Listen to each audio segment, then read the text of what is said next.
Great Expectations by Charles Dickens.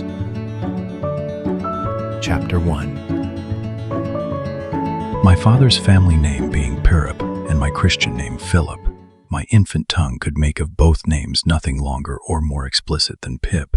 So I called myself Pip, and came to be called Pip. I give Pirrip as my father's family name, on the authority of his tombstone, and my sister, Mrs. Joe Gargery, who married the blacksmith.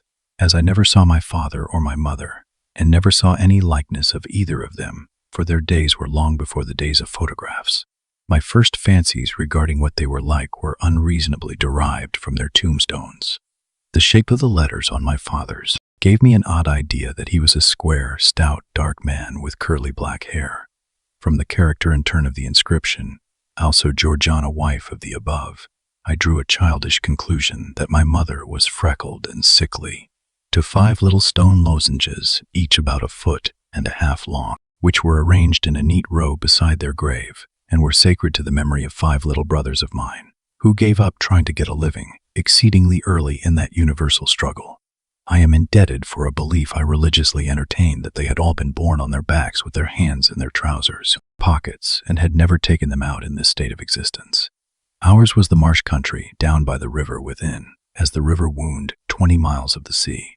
My first most vivid and broad impression of the identity of things seems to me to have been gained on a memorable raw afternoon towards evening. At such a time I found out for certain that this bleak place overgrown with nettles was the churchyard, and that Philip Pirrip, late of this parish, and also Georgiana, wife of the above, were dead and buried, and that Alexander, Bartholomew, Abraham, Tobias, and Roger, infant children of the aforesaid, were also dead and buried, and that the dark flat wilderness beyond the churchyard, intersected with dikes and mounds and gates, with scattered cattle feeding on it, was the marshes, and that the low leaden line beyond was the river, and that the distant savage lair from which the wind was rushing was the sea, and that the small bundle of shivers growing afraid of it all and beginning to cry was Pip. "Hold your noise," cried a terrible voice, as a man started up from among the graves at the side of the church porch. "Keep still, you little devil, or I'll cut your throat." A fearful man, all in coarse gray, with a great iron on his leg, a man with no hat, and with broken shoes, and with an old rag tied round his head, a man who had been soaked in water, and smothered in mud, and lamed by stones, and cut by flints, and stung by nettles, and torn by briars, who limped and shivered and glared and growled, and whose teeth chattered in his head as he seized me by the chin. "Oh, don't cut my throat, sir," I pleaded in terror. "Pray don't do it, sir." "Tell us your name," said the man. "Quick." "Pip, sir." "Once more," said the man, staring at me. "Give it mouth." "Pip, Pip, sir. Show us where you live," said the man. "Pint out the place." I pointed to where our village lay on the flat inn, shore among the alder trees and pollards, a mile or more from the church. The man, after looking at me for a moment, turned me upside down and emptied my pockets. There was nothing in them but a piece of bread. When the church came to itself, for he was so sudden and strong that he made it go head over heels before me, and I saw the steeple under my feet. When the church came to itself, I say, I was seated on a high tombstone, trembling while he ate the bread ravenously. "You young dog," said the man, licking his lips. "What fat cheeks you ha' got."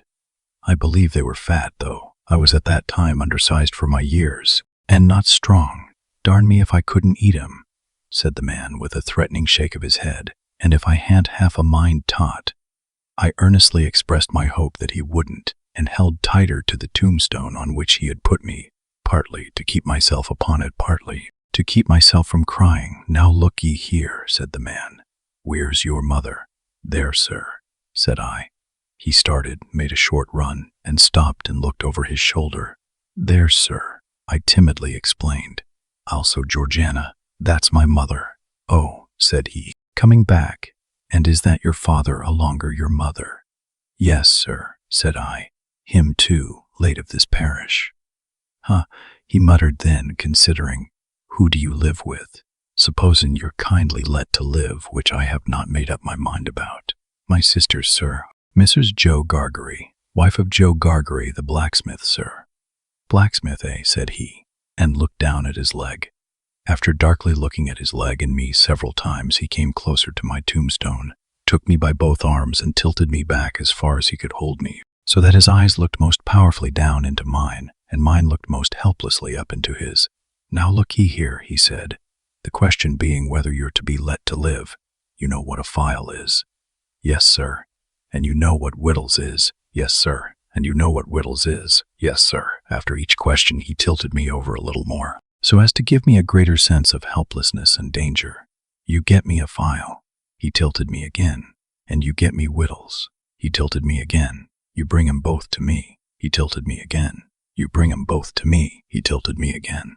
"Or I'll have your heart and liver out." He tilted me again. I was dreadfully frightened and so giddy that I clung to him with both hands and said, "If you would kindly please to let me keep upright, sir, perhaps I shouldn't be sick, and perhaps I could attend more." He gave me a most tremendous dip and roll, so that the church jumped over its own weathercock. Then he held me by the arms in an upright position on the top of the stone, and went on in these fearful terms. "You bring me to morrow morning early that file and them whittles. You bring the lot to me at that old battery over yonder. You do it, and you never dare to say a word or dare to make a sign concerning your having seen such a person as me or any person somever, and you shall be let to live. You fail, or you go from my words in any particular, no matter how small it is, and your heart and your liver shall be tore out, roasted, and ate. Now, I ain't alone, as you may think I am. There's a young man hid with me, in comparison with which young man I am an angel. That young man hears the words I speak. That young man has a secret way peculiar to himself of getting at a boy and at his heart and at his liver. It is in vain for a boy to attempt to hide himself from that young man. A boy may lock his door, may be warm in bed, may tuck himself up, may draw the clothes over his head, may think himself comfortable and safe, but that young man will softly creep his way to him and tear him open. I am keeping that young man from harming of you at the present moment, with great difficulty. I find it very hard to hold that young man off of your inside now. What do you say? I said that I would get him the file, and I would get him what broken bits of food I could, and I would come to him at the battery early in the morning. Say, Lord, strike you dead if you don't, said the man. I said so, and he took me down. Now, he pursued, you remember what you've undertook, and you remember that young man, and you get home. Good night, sir, I faltered. Much of that, said he, glancing about him over the cold, wet flat. I wish I was a frog or a eel. At the same time, he hugged his shuddering body in both his arms, clasping himself as if to hold himself together, and limped towards the low church wall. As I saw him go, picking his way among the nettles, and among the brambles that bound the green mounds, he looked in my young eyes as if he were eluding the hands of the dead people, stretching up cautiously out of their graves to get a twist upon his ankle and pull him in. When he came to the low church wall, he got over it, like a man whose legs were numbed and stiff, and then turned round to look for me. When I saw him turning, I set my face towards home, and made the best use of my legs. But presently I looked over my shoulder, and saw him going on again towards the river, still hugging himself in both arms, and picking his way with his sore feet among the great stones dropped into the marshes here and there, for stepping places when the rains were heavy or the tide was in. The marshes were just a long black horizontal line then, as I stopped to look after him, and the river was just another horizontal line, not nearly so broad nor yet so black, and the sky was just a row of long angry red lines and dense black lines intermixed. On the edge of the river I could faintly make out the only two black things in all the prospect that seemed to be standing upright. One of these was the beacon by which the sailors steered, like an unhooped cask upon a pole, an ugly thing when you were near it, the other a gibbet, with some chains hanging to it which had once held a pirate. The man was limping on towards this latter, as if he were the pirate come to life, and come down, and going back to hook himself up again. It gave me a terrible turn when I thought so, and as I saw the cattle lifting their heads to gaze after him, I wondered whether they thought so too. I looked all round for the horrible young man, and could see no signs of him. But now I was frightened again, and ran home without stopping. Chapter 2. My sister, Mrs. Jo Gargery, was more than 20 years older than I. and had established a great reputation with herself and the neighbors because she had brought me up by hand. Having at that time to find out for myself what the expression meant, and knowing her to have a hard and heavy hand, and to be much in the habit of laying it upon her husband as well as upon me, I suppose that Joe Gargery and I were both brought up by hand. She was not a good-looking woman, my sister, and I had a general impression that she must have made Joe Gargery marry her by hand. Joe was a fair man, with curls of flaxen hair on each side of his smooth face, and with eyes of such a very undecided blue that they seemed to have somehow got mixed with their own whites. He was a mild, good-natured, sweet-tempered, easy-going, foolish, dear fellow, a sort of Hercules in strength and also in weakness. My sister, Mrs. Joe, with black hair and eyes, had such a prevailing redness of skin that I sometimes used to wonder whether it was possible she washed herself with a nutmeg grater instead of soap. She was tall and bony, and almost always wore a coarse apron, fastened over her figure behind with 2 loops, and having a square impregnable bib in front that was stuck full of pins and needles. She made it a powerful merit in herself, and a strong reproach against Joe, that she wore this apron so much, though I really see no reason why she should have worn it at all, or why, if she did wear it at all, she should not have taken it off every day of her life. Joe's forge adjoined our house, which was a wooden house, as many of the dwellings in our country were. Most of them, at that time. When I ran home from the churchyard, the forge was shut up, and Joe was sitting alone in the kitchen. Joe and I being fellow sufferers, and having confidences as such, Joe imparted a confidence to me. The moment I raised the latch of the door and peeped in at him opposite to it, sitting in the chimney corner.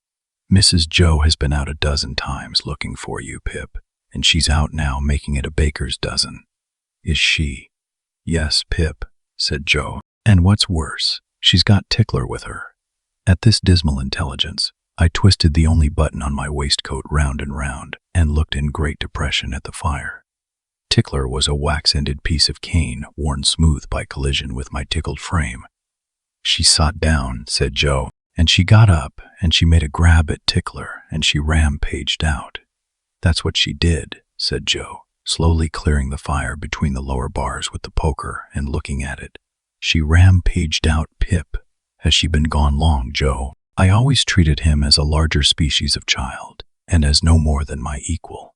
"Well," said Joe, glancing up at the Dutch clock, "she's been on the rampage this last spell. About 5 minutes, Pip. She's a-coming. Get behind the door, old chap, and have the jack towel betwixt you."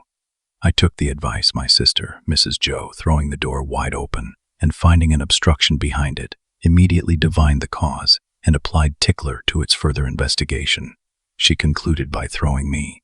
I often served as a connubial missile at Joe, who, glad to get hold of me on any terms, passed me on into the chimney and quietly fenced me up there with his great leg. "Where have you been, you young monkey?" said Mrs. Joe, stamping her foot. "Tell me directly what you've been doing to wear me away with fret and fright and worry, or I'd have you out of that corner if you was 50 pips and he was 500 Gargeries." "I have only been to the churchyard," said I from my stool, crying and rubbing myself. "Churchyard," repeated my sister. "If it weren't for me, you'd have been to the churchyard long ago, and stayed there. Who brought you up by hand?" "You did," said I. "And why did I do it? I should like to know," exclaimed my sister. I whimpered. "I don't know." "I don't," said my sister. "I'd never do it again. I know that. I may truly say I've never had this apron of mine off since born you were. It's bad enough to be a blacksmith's wife, and him a Gargery, without being your mother." My thoughts strayed from that question as I looked disconsolately at the fire. For the fugitive out on the marshes with the ironed leg, the mysterious young man, the file, the food, and the dreadful pledge I was under to commit a larceny on those sheltering premises rose before me in the avenging coals. "Huh," said Mrs. Joe, restoring Tickler to his station. "Churchyard, indeed. You may well say churchyard, you two, one of us, by the by, had not said it at all. You'll drive me to the churchyard betwixt you, one of these days, and oh, a parsh's pair you'd be without me." As she applied herself to set the tea, Joe peeped down at me over his leg, as if he were mentally casting me and himself up, and calculating what kind of pair we practically should make, under the grievous circumstances foreshadowed.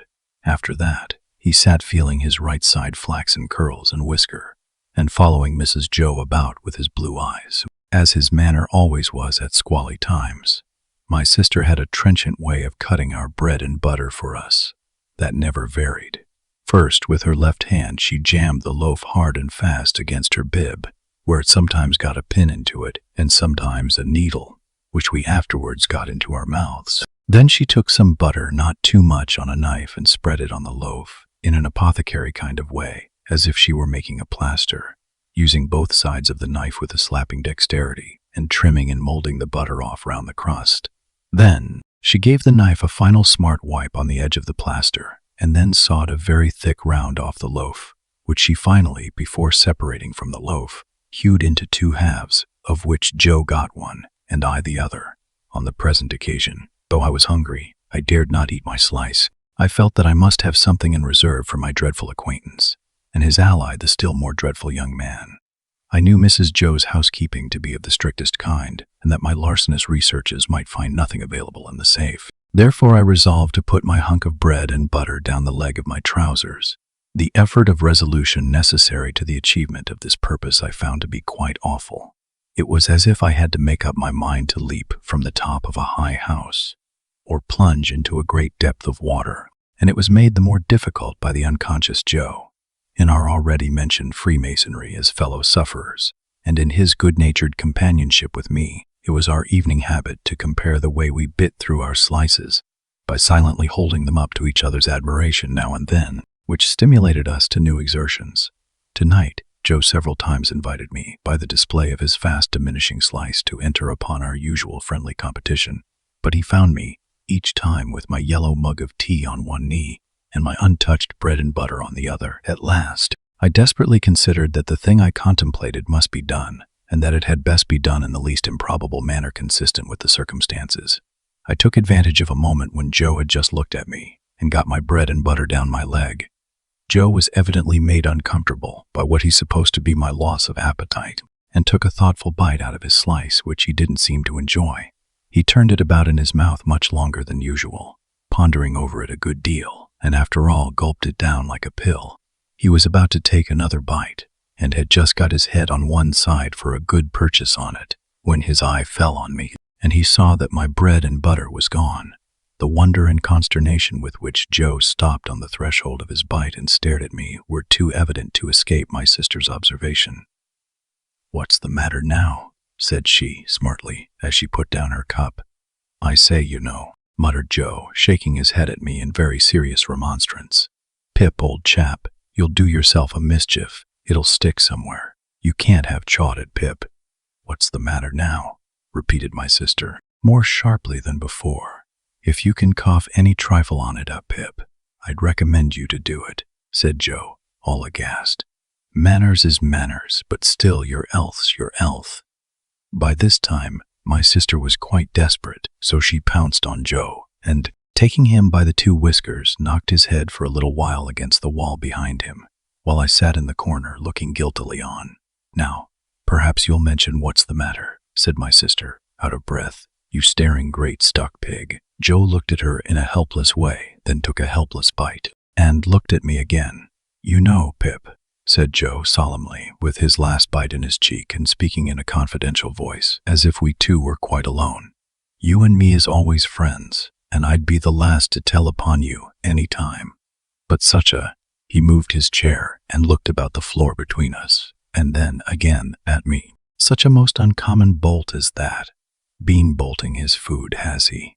cried my sister. "You know, old chap," said Joe, looking at me, and not at Mrs. Joe, with his bite still in his cheek. "I bolted myself when I was your age frequent, and as a boy I've been among a many bolters, but I never see your bolting equal yet, Pip, and it's a mercy you ain't bolted dead."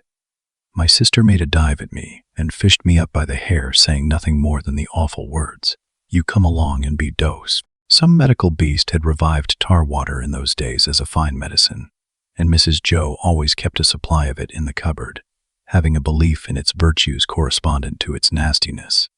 At the best of times, so much of this elixir was administered to me as a choice restorative that I was conscious of going about smelling like a new fence. On this particular evening, the urgency of my case demanded a pint of this mixture, which was poured down my throat for my greater comfort, while Mrs. Joe held my head under her arm, as a boot would be held in a bootjack. Joe got off with half a pint, but was made to swallow that, much to his disturbance, as he sat slowly munching and meditating before the fire, because he had had a turn. Judging from myself, I should say he certainly had a turn afterwards, if he had had none before. Conscience is a dreadful thing when it accuses man or boy, but when, in the case of a boy, that secret burden cooperates with another secret burden down the leg of his trousers, it is, as I can testify, a great punishment. The guilty knowledge that I was going to rob Mrs. Joe. I never thought I was going to rob Joe, for I never thought of any of the housekeeping property as his, united to the necessity of always keeping one hand on my bread and butter as I sat, or when I was ordered about the kitchen on any small errand, almost drove me out of my mind. Then, as the marsh winds made the fire glow and flare, I thought I heard the voice outside of the man with the iron on his leg who had sworn me to secrecy, declaring that he couldn't and wouldn't starve until tomorrow, but must be fed now. At other times, I thought, what if the young man who was with so much difficulty restrained from imbruing his hands in me should yield to a constitutional impatience, or should mistake the time, and should think himself accredited to my heart and liver tonight, instead of tomorrow? If ever anybody's hair stood on end with terror, mine must have done so then. But perhaps nobody's ever did. It was Christmas Eve, and I had to stir the pudding for next day, with a copper stick, from 7 to 8 by the Dutch clock. I tried it with the load upon my leg, and that made me think afresh of the man with the load on his leg, and found the tendency of exercise to bring the bread and butter out at my ankle quite unmanageable. Happily I slipped away, and deposited that part of my conscience in my garret bedroom. "Hark," said I, when I had done my stirring and was taking a final warm in the chimney corner before being sent up to bed. "Was that great guns, Joe?" "Ah," said Joe, "there's another convict off." "What does that mean, Joe?" said I. Mrs. Joe, who always took explanations upon herself, said, snappishly, "Escaped, escaped," administering the definition like tar water. While Mrs. Joe sat with her head bending over her needlework, I put my mouth into the forms of saying to Joe, "What's a convict?" Joe put his mouth into the forms of returning such a highly elaborate answer that I could make out nothing of it but the single word Pip. "There was a convict off last night," said Joe, aloud, "after sunset gun, and they fired warning of him, and now it appears they're firing warning of another." "Who's firing?" said I. "Drat that boy," interposed my sister, frowning at me over her work. "What a questioner he is. Ask no questions, and you'll be told no lies." It was not very polite to herself, I thought, to imply that I should be told lies by her, even if I did ask questions, but she never was polite unless there was company. At this point, Joe greatly augmented my curiosity by taking the utmost pains to open his mouth very wide, and to put it into the form of a word that looked to me like sulks. Therefore, I naturally pointed to Mrs. Joe, and put my mouth into the form of saying, "Her," but Joe wouldn't hear of that at all, and again opened his mouth very wide, and shook the form of a most emphatic word out of it, but I could make nothing of the word. "Mrs. Joe," said I, as a last resort, "I should like to know, if you wouldn't much mind, where the firing comes from." "Lord bless the boy," exclaimed my sister, as if she didn't quite mean that, but rather the contrary, "from the hulks." "Oh, H," said I, looking at Joe. "Hulks." Joe gave a reproachful cough, as much as to say, "Well, I told you so." "And please, what's hulks?" said I. "That's the way with this boy," exclaimed my sister, pointing me out with her needle and thread and shaking her head at me. "Answer him one question, and he'll ask you a dozen directly. Hulks are prison ships right cross the meshes. We always use that name for marshes in our country. I wonder who's put into prison ships and why they're put there," said I in a general way, and with quiet desperation. It was too much for Mrs. Joe, who immediately rose.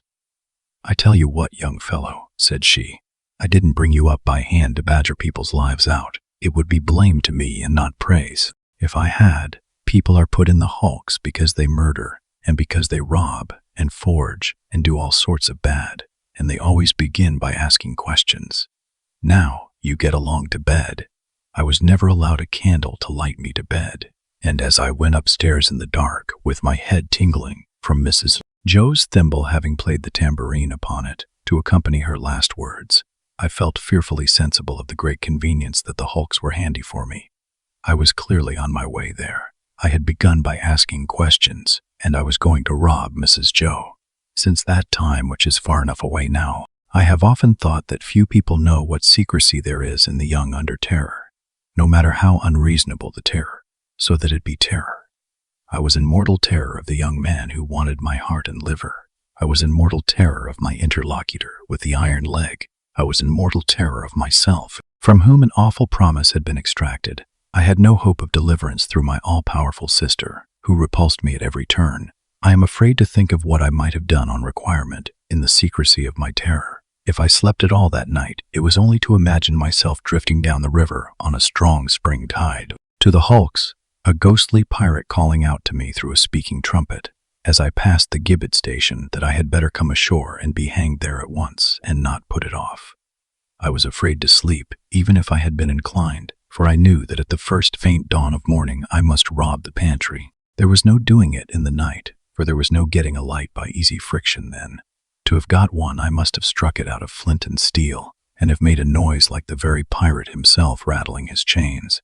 As soon as the great black velvet pall outside my little window was shot with gray, I got up and went downstairs, every board upon the way, and every crack in every board calling after me, "Stop thief," and "Get up, Mrs. Joe," in the pantry, which was far more abundantly supplied than usual. Owing to the season, I was very much alarmed by a hare hanging up by the heels, whom I rather thought I caught, when my back was half turned winking. I had no time for verification, no time for selection, no time for anything, for I had no time to spare. I stole some bread, some rind of cheese, about half a jar of mincemeat, which I tied up in my pocket handkerchief with my last night's slice, some brandy from a stone bottle, which I decanted into a glass bottle I had secretly used for making that intoxicating fluid Spanish licorice, water, up in my room, diluting the stone bottle from a jug in the kitchen cupboard, a meat bone with very little on it, and a beautiful round compact pork pie. I was nearly going away without the pie, but I was tempted to mount upon a shelf, to look what it was that was put away so carefully in a covered earthenware dish in a corner, and I found it was the pie, and I took it in the hope that it was not intended for early use, and would not be missed for some time. There was a door in the kitchen, communicating with a forge. I unlocked and unbolted that door, and got a file from among Joe's tools. Then I put the fastenings as I had found them, opened the door at which I had entered when I ran home last night, shut it, and ran for the misty marshes,